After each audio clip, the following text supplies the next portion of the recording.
bagi perempuan itu kondisi fisik sudah dikatakan sehat dan organ reproduksi itu kayak sudah siap dan matang untuk dibuahi.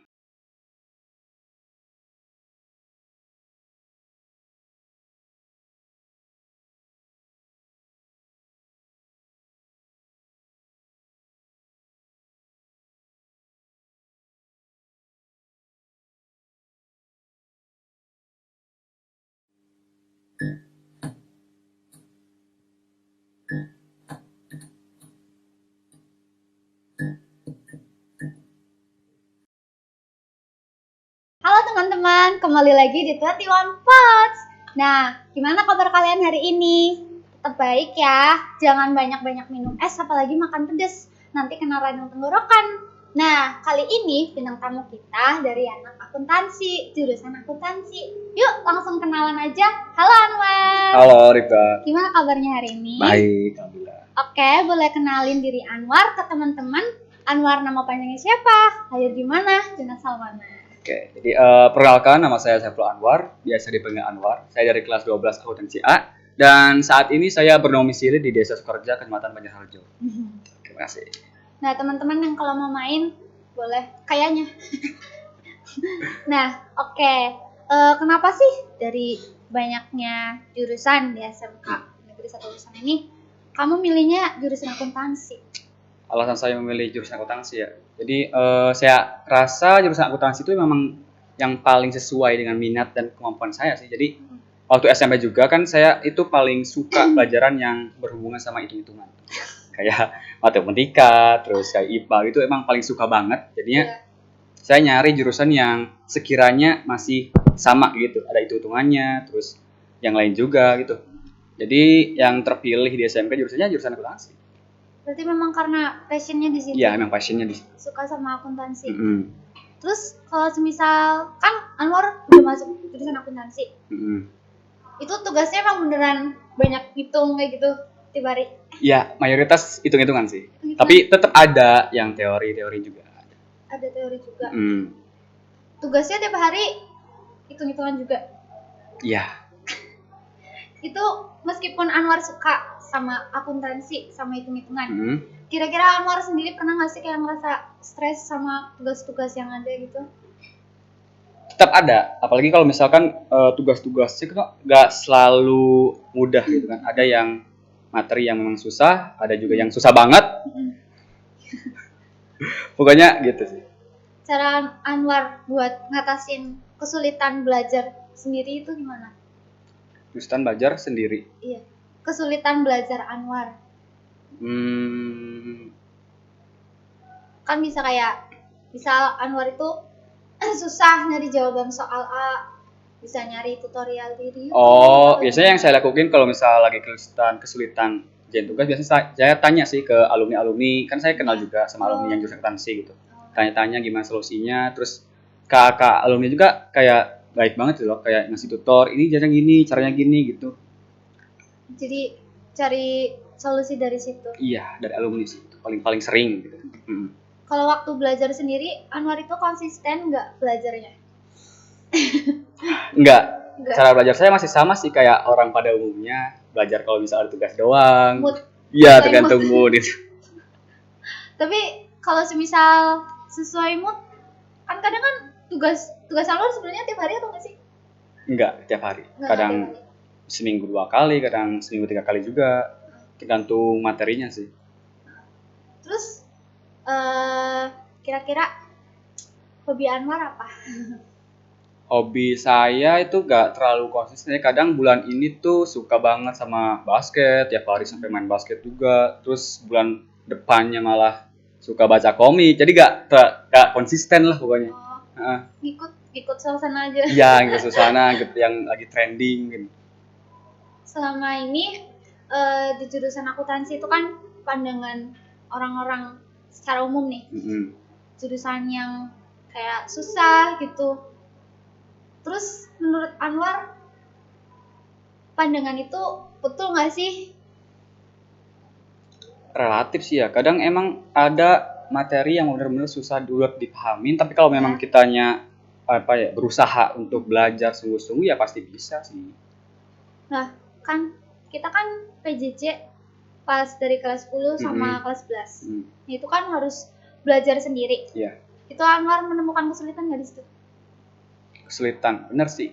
Apalagi kan guru-guru kalau misal daring itu cuma ngasih materi Iya. berupa file-file gitu kan, nggak ada penjelasannya.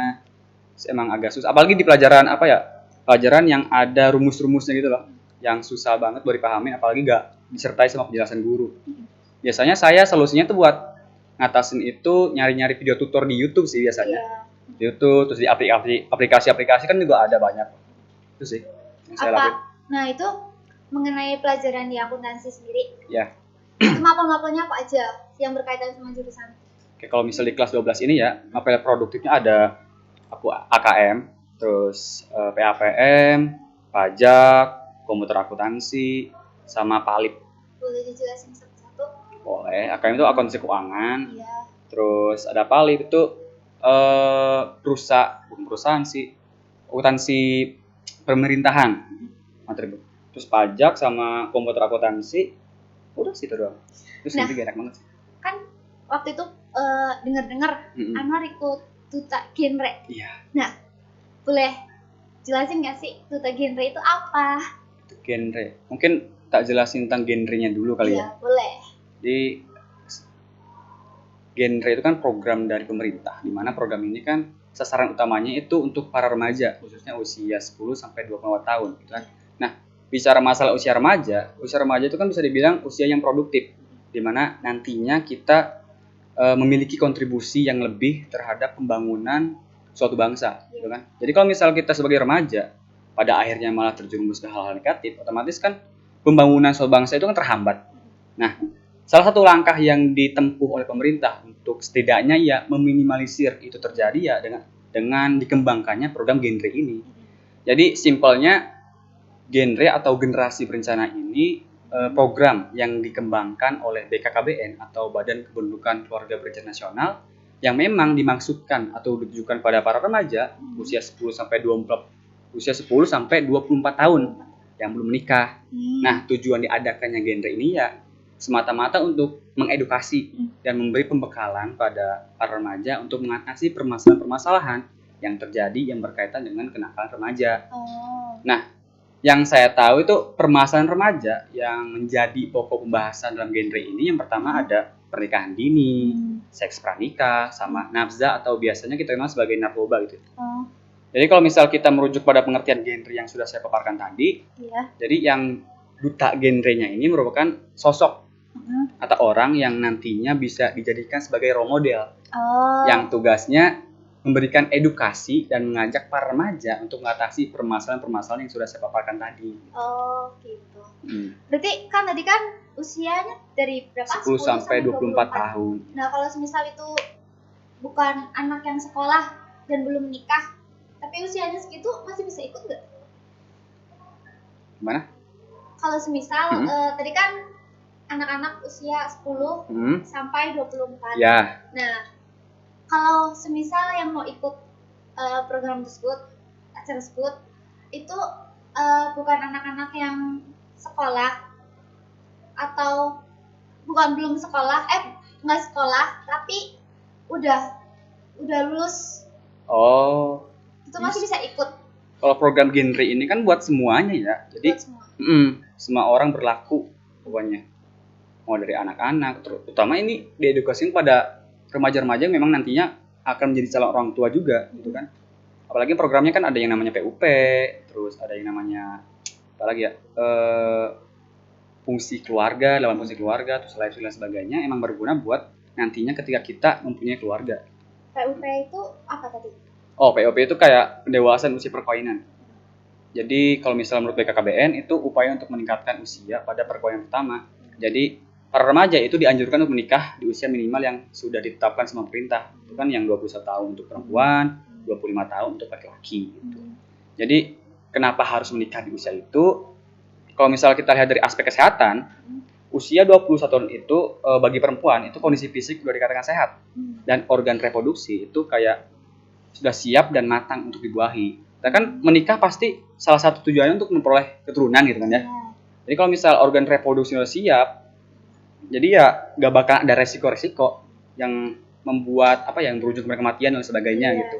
Karena yang saya baca itu perempuan usia 10 sampai 14 tahun itu memiliki kemungkinan 5 kali besar meninggal selama proses kehamilan atau persalinan dibandingkan dengan perempuan usia 20 sampai 25 tahun. Iya. Sedangkan untuk perempuan usia 15 sampai 19 tahun itu kemungkinan meninggalnya 2 kali besar. Makanya pernikahan dini ini ya bisa mungkin dihindari lah. Iya.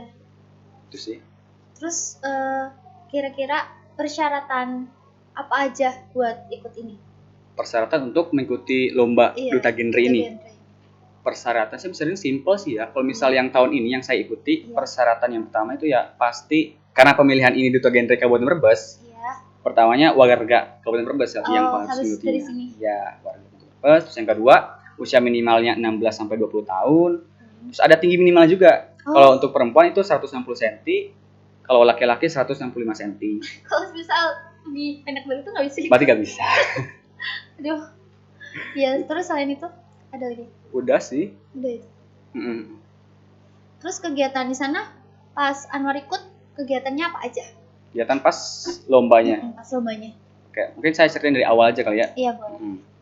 Jadi kan lomba Duta Genre itu dibagi menjadi 3 tahap ya. 3 tahap. Ada tahap administrasi, tahap wawancara, dan tahap karantina. Itu yang terakhir. Jadi pas tahap administrasi itu cuma diminta untuk ngirim video bakat sama identitas diri. Nah, pas tahap administrasi itu saya ngirim video bakat storytelling. Iya, kayak pas bulan bahasa kemarin gitu. Iya. Storytelling, angkat tema main kundang, saya kirim. Udah, ternyata saya lolos masuk ke tahap wawancara. Di tahap wawancara itu baru kita disuruh bikin orasi yang materinya tentang program genre, tentang pencegahan stunting, sama ada tes public speaking juga. Bukan tes public speaking, tes wawancara, sama minat bakat itu juga ditampilin juga pas tahap wawancara. Habis itu tahap karantina. Udah. Pas minat bakat itu gimana prosesnya? Kita kan pertama wawancara dulu, ditanyain wawancara, terus sama panitia disuruh orasi, setelah orasi baru tampil bakat yang kemarin dikirimin pas tahap administrasi. Secara langsung depan panitianya. Iya. Pas orasi gimana? Ada menemukan kesulitan? Enggak sih terlalu, karena orasi kan kayak enggak beda jauh sama pidato ya. Iya. Apalagi kan pas SD itu kan saya sering ikut lomba-lomba yang berkaitan sama pidato juga. Jadi enggak ada masalah sih harusnya. Nah, motivasi apa atau hal menarik apa yang bikin Anwar pengen ikutan Duta Genre ini? Motivasi saya ikut lomba. Sebenarnya motivasi yang saya pakai buat ikut lomba hampir sama ya, gak cuma lomba Duta Genre doang. Karena kan sebelumnya saya pernah ikut lomba storytelling juga, LCC, terus yang kemarin yang festival film Brebes itu loh. Jadi motivasi saya satu cuma buat cari pengalaman doang. Gitu. Iya. Itu alasan pertama saya ikut lomba itu. Di sana kira-kira manfaat apa yang kamu dapetin dari mengikuti kegiatan Duta Genre kemarin? Manfaat ya. Yang pertama pasti punya pengalaman yang memang bisa dikatakan luar biasa ya. Apalagi Duta Genre kan lomba pertama saya. Manfaat dari mengikuti lomba Duta Genre. Jadi kan kata kamu di sana itu karena tadi ini tuh lomba pertama kamu. Ya, baru sampai situ kamu bilang. Pertama kali saya dan tidak apa-apa. Pokoknya berarti banyak banget pengalaman yang kamu dapat dari sana. Kayak kamu bisa ngasah public speaking kamu lagi, terus tampil di depan banyak orang gitu. Terus lingkungannya di sana gimana? Apakah ada perbedaan lingkungan di sana sama di sini? Pas tahap karantina apa? Tahap karantina. Oh iya, BTW tadi udah dijelasin belum ya yang tadi kamu itu? Pas ikut Duta Genre tahap-tahapnya apa aja? Tadi kan kamu baru tahap administrasi. Iya. Administrasi. Ada tahap wawancara juga. Terus terakhir tahap karantina sama final gitu ya. Itu pas karantina gimana? Tahap karantina itu kan diselenggarakannya pas hari Jumat sama Sabtu ya, tanggal 3 sampai 4 Februari. Jadi pas hari Jumat saya saya berangkat jam 7 ke sana ke Hotel Anggrain Jatibarang. Saya disuruh registrasi dan sebagainya. Nah, hari Jumat itu ada Kalau tesnya itu tes public speaking sama tes bakat. Cuma itu doang. Habis selesai di tes, kita bukan milih kamar sih, pembagian kamar. Udah di malamnya itu ada kegiatan makrab juga. Pas hari Sabtunya, boleh ulang nggak sih?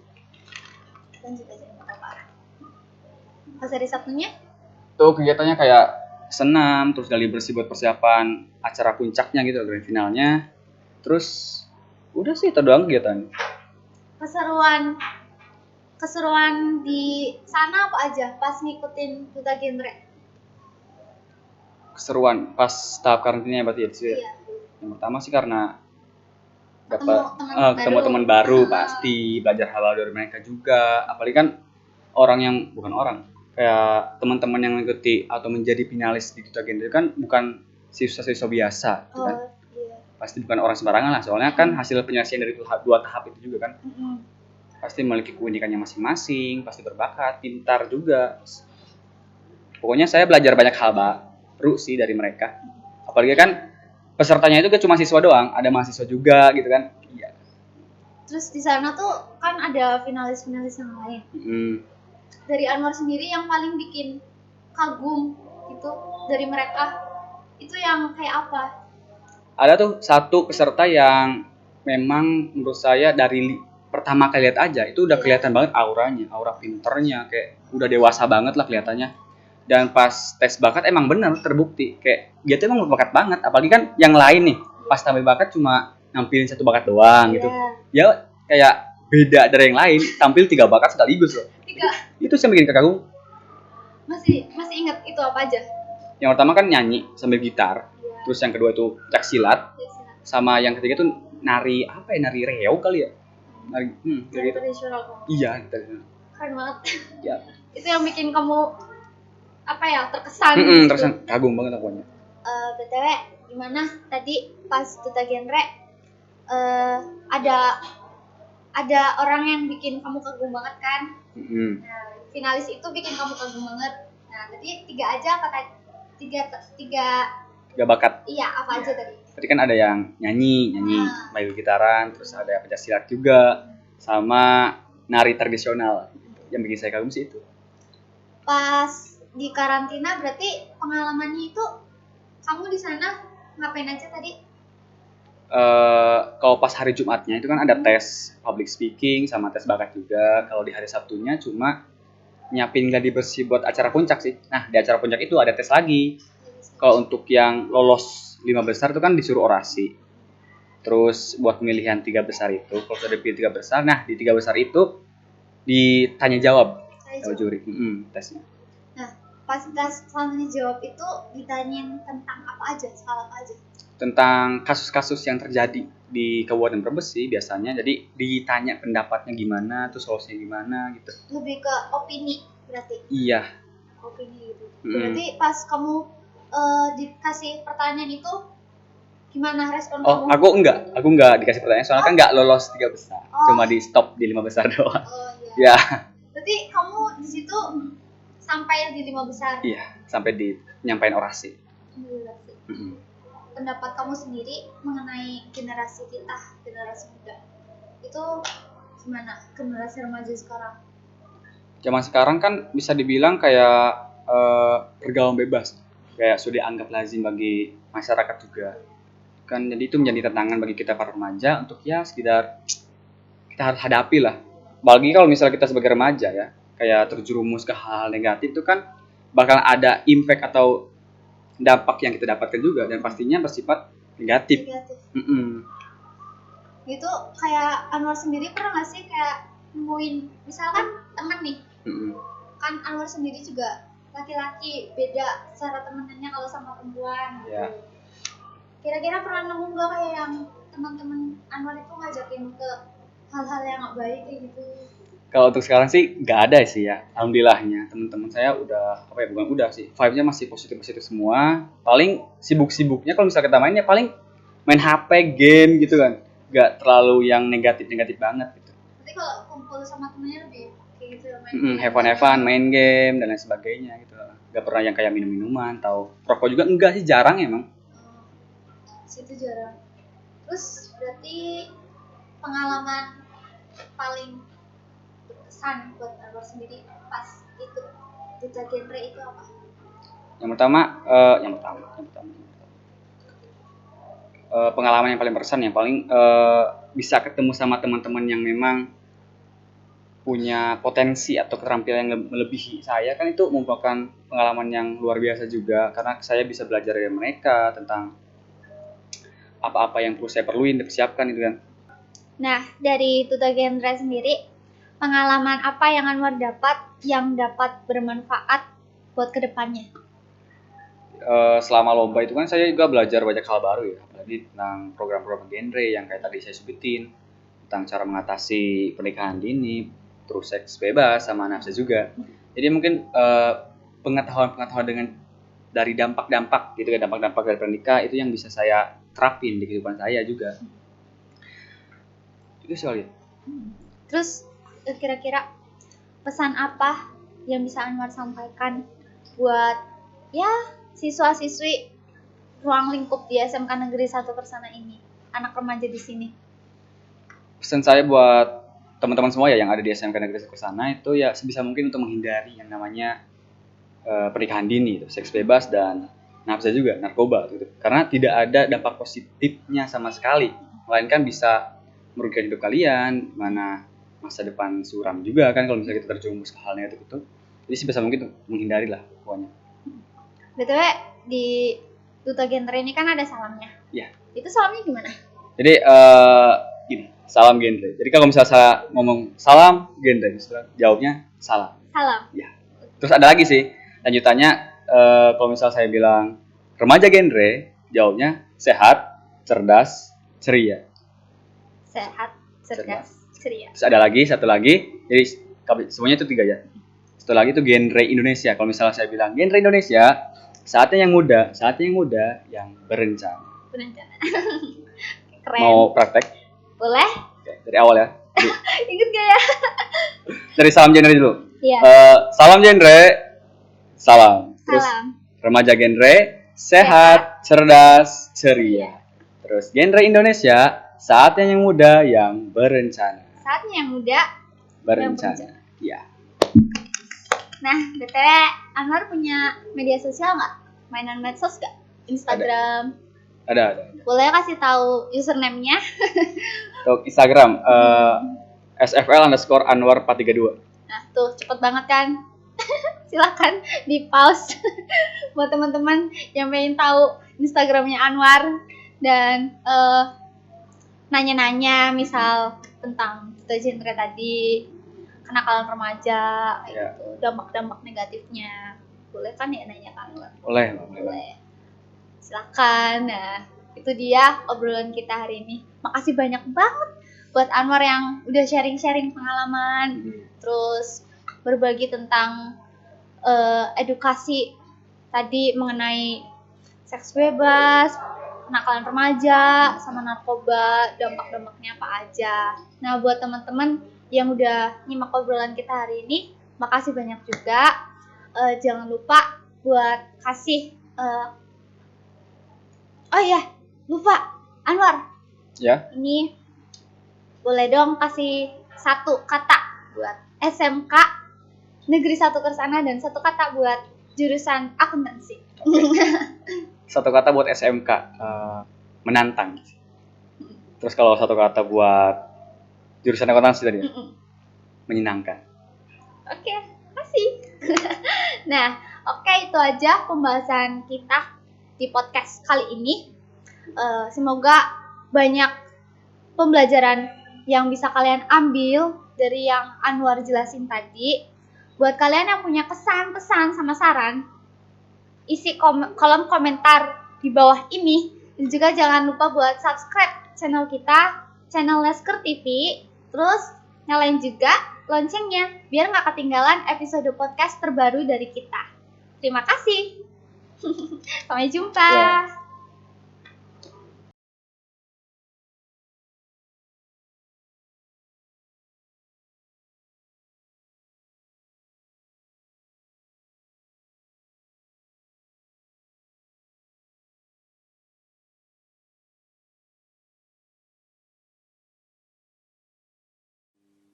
Bye.